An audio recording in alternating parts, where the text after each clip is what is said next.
Out of 100,000 traders, only 10% pass phase 1. Out of those remaining 10,000 traders, only 20% pass phase 2. And out of the remaining 2,000 traders, only 3% actually make it to a payout. That means that out of the initial 100,000 traders, only a lucky 60 actually make a return on investment. But maybe it doesn't take luck. All it takes is understanding a few key things. So I'm gonna give you the sauce on how you're gonna become a funded trader in 2025. But first, to do that, we must work backwards to see why so many traders fail in the first place. There are 3 main reasons why traders fail so many challenges. Number 1, social media overload. Before we dive in, check out the first link in the description. It's my newsletter from those who don't want to be average and want to turn good into great.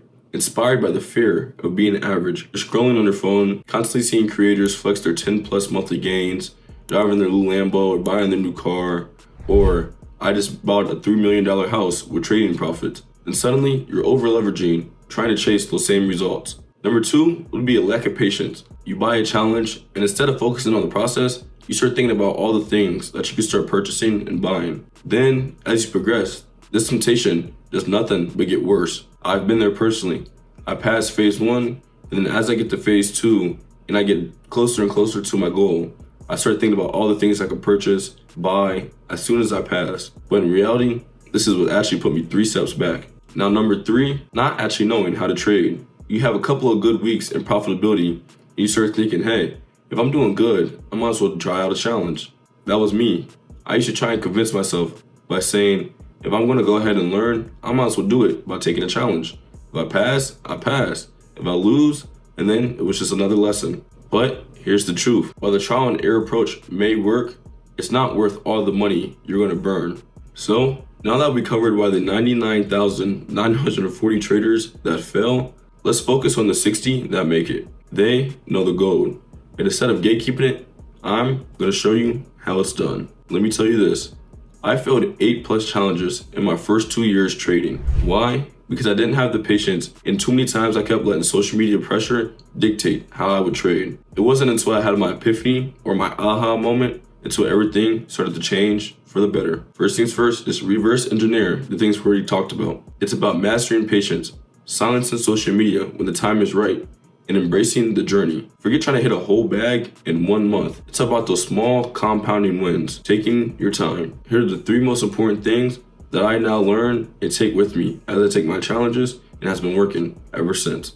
Number 1, turn off social media. Stop letting someone else's highlight reel dictate how you trade. I actually recommend not even watching any trading content as you're taking a challenge that has to do with gains or new strategies. 2, think small. Win little by little, and let those little wins over time compound and stack. And then 3rd, most importantly, have patience. Patience isn't just about on the charts. Patience is more of a lifestyle. Obviously, this goes hand in hand with process over outcome.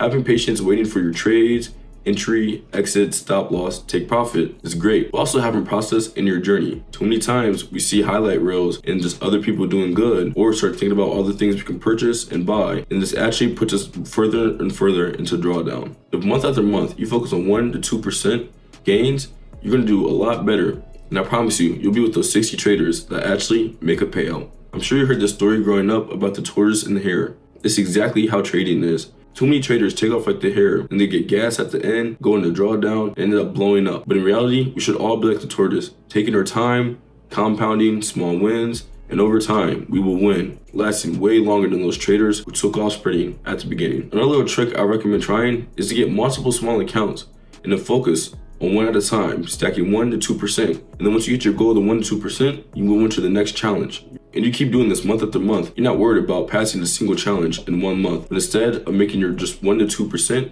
gains, this gets rid of the FOMO of trying to make a big amount in 1 month. Instead, you're doing better and getting further by allocating more funding and taking your time. I'm matching a friendly competition with my friend to see who can get 10,000 followers first on Instagram. Spoiler alert, I'm losing. But with your help, I could come back quickly and win. So follow me. Also shoot me a DM, letting me know you came from this video. And since you helped me out, I'll return the favor. If you like this video, check out this video. And don't forget to subscribe, turn on post notifications, and like this video. Peace.